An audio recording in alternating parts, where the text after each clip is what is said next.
Hello, Florence. Look it, I'm outside. It's a gorgeous spring day. It's like going to be 75 out here today. So I thought I'd try recording out here.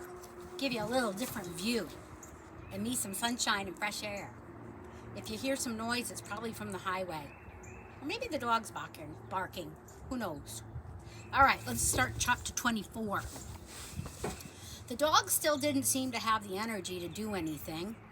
But Flora scrambled up with the rising sun and an empty stomach. If yesterday's 3 bites of fish were any indication, they were very low on food. They would have to get it from somewhere else, and they would need sled pullers for the job. She wanted to be one of the pullers. But as she peered out of the doorway of the shelter, she realized she had not seen any sleds. They must not have made it off the ship. It made Flora sad to imagine the sturdy gliding machines on the floor of the sea. It made her panic a little to think that even if there was a place to find food, there was no way to get there or bring anything back. And when would another ship be heading this way?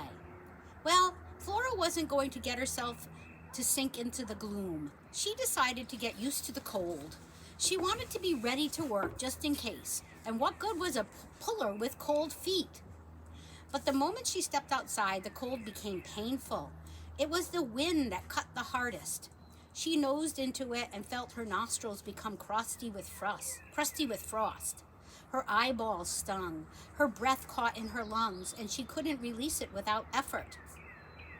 She wondered if her extra hair was doing anything to protect her. Flora turned her back to the wind. "Don't be a baby," she told herself. She trotted out and began to make a wide circle in front of the 2 shelters. Her knees hurt. "Romp," she told herself. "Leap about and frisk." She tried to take a little leap and found that there was no lift in her legs. In fact, she couldn't feel them any longer. Behind her, she heard a shout and turned. It was Alaric. He looked twice as big in his coat, which seemed to have 1 or 2 coats underneath, and he was waving something high in the air. Flora stumbled toward him as best she could, and he knelt down beside her. Pulling off his gloves, he buttoned her into a dark red coat. He rolled up the sleeves so her front hooves showed. But when she tried to walk, the bottom of the coat dragged on the ground. She couldn't avoid stepping into it. Alaric shook his head. "It's too big. Wait right here." He returned with a knife and a length of rope. Then he helped Flora out of the coat. After he cut a wide strip off the bottom, he buttoned her back into the coat and cinched it around her middle with a rope. She looked back and tried to see herself. She sure was looking funny. She took a few steps and stopped. Her coat whispered with every movement, but no part dragged on the ground, and she felt so cozy. Even her eyeballs felt warmer. When Sophia woke up, she made a surprised sound and walked around Flora slowly, then woke up Oscar to look. They sat together and stared.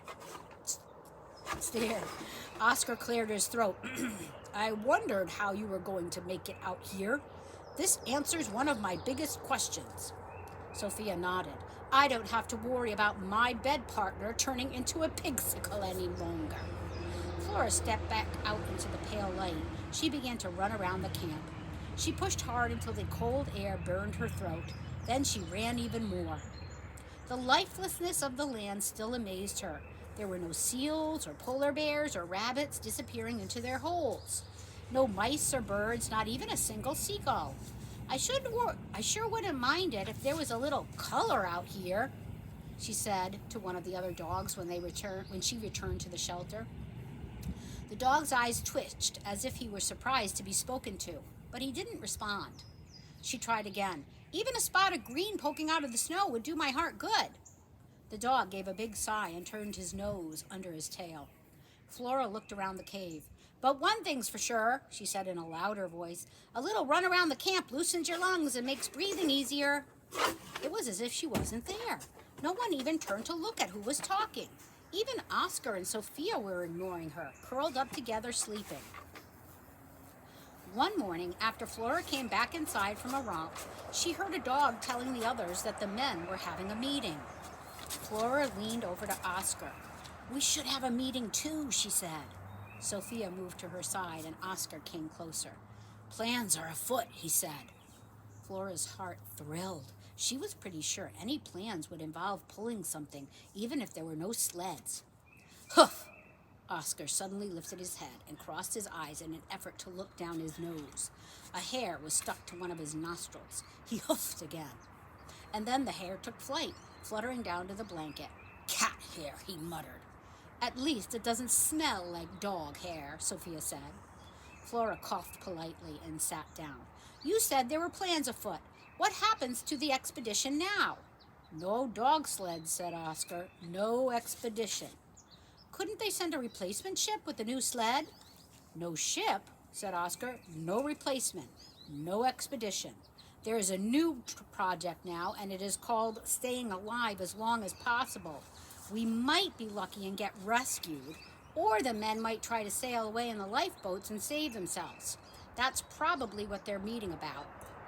Sophia was quiet, but Flora knew she was listening.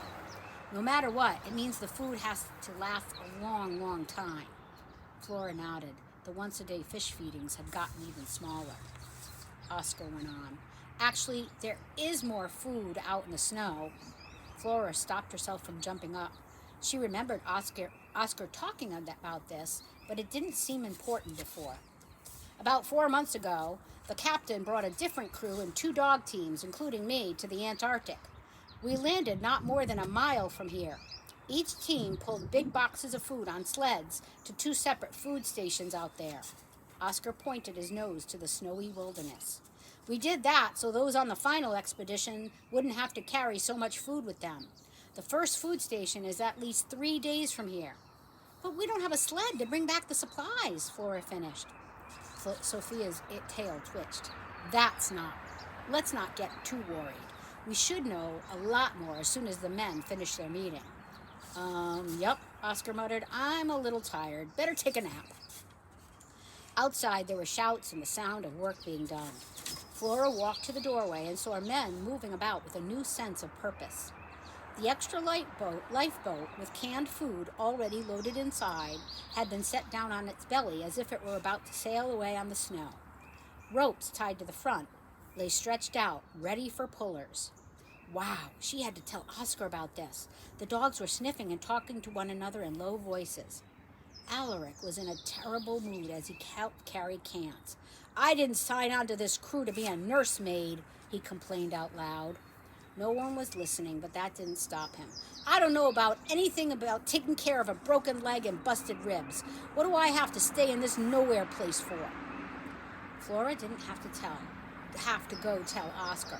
He slipped by her side and sidled up beside the boat, pacing and looking more excited than she had seen him in a long time. Oscar, she ran up to him. They're going to use the boat as a sled, aren't they? They're going to get the food, right? Nope, Oscar didn't seem to be able to stop walking and sniffing. They decided to pull the boat to a place where they can safely put it in the water, sail off, and flag down a passing ship to come rescue the captain and a few others who have to stay in the camp. Poor bums. Flora wanted to do a crazy dance. Pulling, it was about to start. Big Amos had made a sort of table in front of the men's captain out of a wooden box. He was sharpening his knives. When Flora walked by, he got very excited and dropped to his knees at the doorway. Come to me, my little sausage. Flora backed away hastily, but she wasn't fast enough. His hands ran inside her coat over her sides and legs. Oh, no, not so fat now. No worry, still a nice pig. You come back, same place, tomorrow. Tomorrow, she hoped she'd be doing a job far away from him. Have you guessed why they want her? I'm thinking it's for food, and it's very upsetting. I wonder what's going to happen next. Let's read. Chapter 25. That night, Flora was awakened by a small furry paw tapping her ear. Get up, whispered Sophia. Was it time to get hitched to the boat already? Flora rose immediately and silently followed Sophia out of the cave. Someone else was outside too. It was Oscar, a light snow falling. Come on, Oscar said, sniffing the air. We have a lot to do tonight. Finally a pulling adventure. Flora's heart soared as they crept through the camp. She noticed the packed up makeshift sled. They were awake even earlier than the rescue crew. Where are we going? She asked. No one answered. She followed the 2 dark shapes in front of her. They seemed to know what they were doing. The falling snow had turned into tiny ice pellets that made a hissing sound on the ground and a patter on her coat. The cold began seeping into her body, but Flora was determined not to complain. It was strange to see Sophia outside of the cave. Her soft feet seemed to float above the surface of the snow. "Where are we going?" Flora asked again. Oscar stopped to listen and sniff. "We're trying to find the right place." Sophia sat and chewed some ice from her paws. "And trust me, this isn't it." Oscar shook himself, sending out a spray of ice. Flora had to close her eyes as pellets bounced off her snout.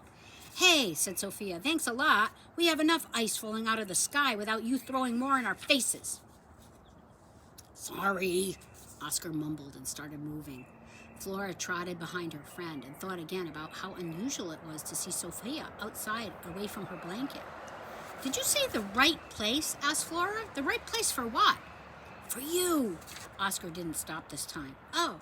Flora looked around. She couldn't see how one place in all this flat whiteness was any different from any other place, or different from camp. "You're getting behind," called Sophia. "Hurry up." Flora hustled. "Why do I need a place?" The only answer was the hiss of sleet on snow. Can you see this picture? I'm not sure how it's going to videotape in the sunlight, but there they are. They're out at night, trying to find a safe place for her, I think, away from the cook. All right, she tried to puzzle it out. Oscar wouldn't bring them out in a cold night unless it was important, and Sophia wouldn't be out unless... Flora couldn't imagine what would make Sophia to take a walk on a night like this. Oh, wait, of course, Oscar was sick. That was it. Oscar was too sick to pull the boat sled, and Sophia must have agreed to help Flora to take his spot. Someone would have to be trained to handle the lead dog duties. They wanted to do away with the others, where Oscar wouldn't be so embarrassed. They wanted to do this away from the others, where Oscar wouldn't be so embarrassed. Yeah, that was it. Flora felt a shimmy rising up in her and quickly pushed it down. She felt like kicking and prancing, but she kept walking. This was serious business. She couldn't let her friends know she suspected anything. They must be working this out during her morning romps. Maybe every sled dog or sled puller had to go through special training, and lead dogs probably had the toughest preparation of all. With growing excitement, Flora imagined herself in the lead position. She hoped the other dogs wouldn't be too upset that they weren't chosen. She'd have to be careful to appear humble and respectful of her less qualified brothers. Oscar looked around and gave her an encouraging nod. Flora felt dizzy. She put her head down and concentrated on walking. She was up for this. She wouldn't disappoint them. That's the end of that chapter. I have to give kisses now. 1 for Florence and 3 for the family. Love you.